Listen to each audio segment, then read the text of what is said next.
they told me to do, they told me, what do you play? Like, what sports do you play? And, I told them I did taekwondo, and they said, show me some moves. So I showed them a couple moves, and they really liked that I was just, myself, and it was normal, and I wasn't, just, acting like I wanted to, be in the movie, kind of, I guess. But that's what they liked about me, so just, I don't know, I just went with whatever they told me to do. Just a little room like this on a tape recorder, on a videotape. They were in New York.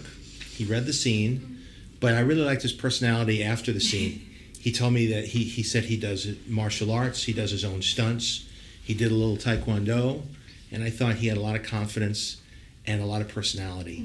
And whenever I watched it would make me smile, and whoever came in the room, I would play it for them, and they'd smile too.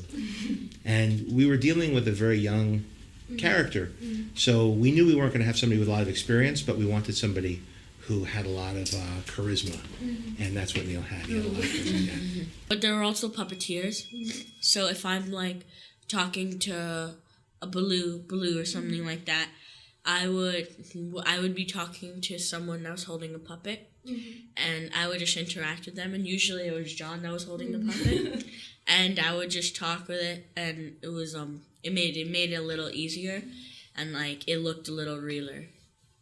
When I'm in the water with Baloo, when we're just swimming and singing, that was fun because, again, John got in the water with me, and he was the head of Baloo, and we just started talking and started laughing and singing. Yeah, that was the approach, was to make it as little bit like acting as possible. Try to make it real and fun. I'm a dad. I have 3 kids, and I know that it's especially smart kids like Neil.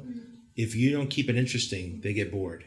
And for acting, you have to be engaged. Yeah. And so, whether it was using puppets or surprising him during takes, or in the pool, we had a hose. I would squirt him with the water when we were filming the singing scene.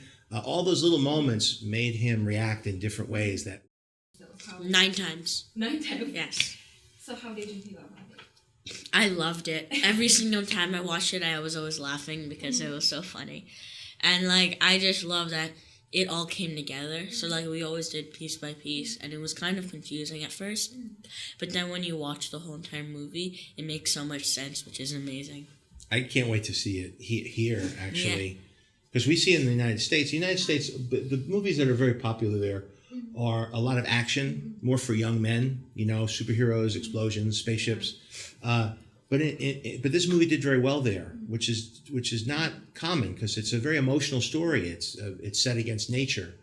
There's no technology, there's no superheroes, but there's a lot of excitement. So I'm very curious to see how it plays here because I'm a big fan of Japanese cinema, and I've grown up influenced by the animation of Miyazaki's animation, and so all of that influences help inform who I am as a filmmaker, and now I'm very curious to see how this, which is kind of the most challenging production I've done now after making movies for 20 years, I'm very curious now that I'm back here for the first time in 20 years to see how it plays.